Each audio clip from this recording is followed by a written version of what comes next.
नमस्कार। अच्छा, कभी सोचा है कि ये जो पॉपुलर हिंदी हॉरर कहानियाँ होती हैं, उनका एक एक तरह का सेट फॉर्मूला होता है। मतलब एक ऐसा पैटर्न कि अगर कोई इसे समझ लेना, तो ये बिल्कुल किसी हॉरर फिल्म में जिंदा बचने की सर्वाइवल गाइड बन सकती है। तो चलिए, आज इसी फॉर्मूले की चीर-फाड़ करते हैं और देखते हैं कि ये कहानियाँ आखिर बनती कैसे हैं। कहानी की शुरुआत ही होती है इस एक लाइन से जो सीधे रोंगटे खड़े कर देती है। जो भी जाता है वो कभी वापस नहीं लौटता। ये सिर्फ एक चेतावनी नहीं है, ये तो आने वाली तबाही का एक ऐलान है। ये लाइन शुरू में ही माहौल ऐसा बना देती है कि हमें पता चल जाता है भाई अंत तो पहले से ही लिखा जा चुका है। हर कहानी की जड़ में ना एक सफर होता है। अब ये कोई कॉलेज ट्रिप हो सकती है, एक रोड ट्रिप या फिर रात की एक अकेली ट्रेन यात्रा। बाहर से देखने में तो ये सब बहुत ही नॉर्मल लगता है, लेकिन असल में यही बर्बादी की तरफ बढ़ाया गया पहला कदम होता है। देखिए, पैटर्न कितना साफ है।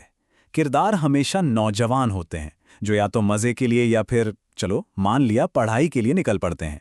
उन्हें इस बात का जरा सा भी अंदाजा नहीं होता कि उनका ये सफर उन्हें सीधे खतरे के मुंह में धकेल रहा है।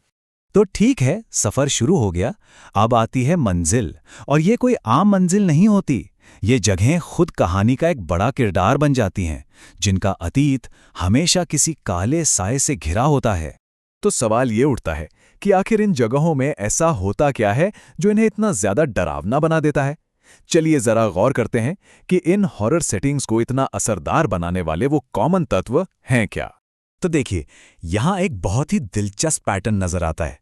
जगह कोई भी हो, चाहे वो डुमास बीच हो या कोई पुराना बंगला, फॉर्मूला बिल्कुल एक ही है।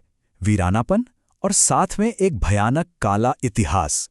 बस यही दो चीजें जब मिल जाती हैं तो बन जाती है एक परफेक्ट हॉन्टेड जगह। और फिर आता है कहानी का वो मोड़ जहां कोई रहस्यमयी लोकल इंसान किरदारों को उनके अंजाम से बचाने की कोशिश करता है, लेकिन उसकी बात कभी सुनी नहीं जाती। ये एक क्लासिक गलती है। अब ये देखिए, पहली चेतावनी उस हॉन्टेड ट्रेन वाली कहानी से कितनी सीधी और कितनी साफ है। बेटा, जहां जा रहे हो वहां मत जाओ। यही बात इसे और भी ज्यादा असरदार बनाती है। लेकिन क्या इसे कोई सुनेगा? शायद नहीं। और ये वाली चेतावनी तो और भी खास है। डुमास बीच की कहानी से मिली ये वार्निंग एक ऐसा डरावना और ठोस नियम बताती है जिसके बारे में सुनने वाले को पता होता है कि ये नियम तो जरूर तोड़ा जाएगा। तो यही सबसे जरूरी बात है। किरदारों का इन चेतावनियों को अंधविश्वास समझकर मजाक उड़ा देना ही उनकी सबसे बड़ी और शायद जानलेवा भूल बन जाती है। यहीं से कहानी अपने सबसे खौफनाक मोड़ में दाखिल हो जाती है। हर डरावनी कहानी के पीछे ना एक लॉजिक होता है, एक अतीत होता है, और इसकी जड़ें अक्सर किसी पुरानी दुखद घटना में होती हैं। यही अतीत तय करता है कि वो बुरी आत्मा कैसे काम करेगी, उसके नियम क्या होंगे। और यहां एक बहुत कॉमन किरदार सामने आता है, आत्मा। लगभग हमेशा एक औरत की होती है जिसका अतीत काफी दुखद रहा है।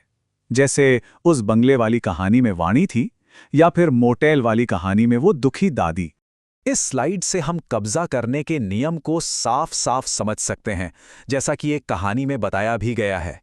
ये दिखाता है कि आत्माएं इंसानी शरीर का इस्तेमाल इस दुनिया से इंटरैक्ट करने के लिए कैसे करती हैं। अच्छा, अब आत्माएं अपने शिकार को डराती कैसे हैं? देखिए, वो कई अलग अलग तरीकों से आतंकित करती हैं। ये सारे उदाहरण डुमास बीच और हॉन्टेड ट्रेन की कहानियों से हैं, जो दिखाते हैं कि ये हमले सिर्फ फिजिकल नहीं, बल्कि हमारी इंद्रियों और हमारे दिमाग पर भी होते हैं। अब आते हैं कहानी के क्लाइमैक्स पर। कहानी का ये आखिरी हिस्सा कभी जीत के बारे में नहीं होता, नहीं, ये होता है जिंदा रहने की कोशिश के बारे में, और एक ऐसे दुखद अंत के बारे में जो पहले से ही तय है। तो यहाँ पे साफ साफ देख सकते हैं किरदार का लक्ष्य क्या था और हकीकत में हुआ क्या। उनकी उम्मीदों और उनकी भयानक सच्चाई के बीच कितना बड़ा फर्क है ना? ये चीज उनकी बेबसी को, उनकी लाचारी को और भी ज्यादा बढ़ा देती है। बचना नामुमकिन है। सच कहूं तो यही इस जॉनर का, इस पूरी तरह की कहानियों का सार है।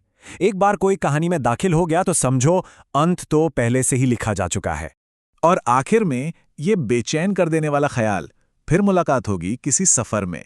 ये लाइन एक विदाई को सीधी धमकी में बदल देती है, और ये बताती है कि हॉरर कभी सच में खत्म नहीं होता, वो बस अगले सफर का इंतजार करता है।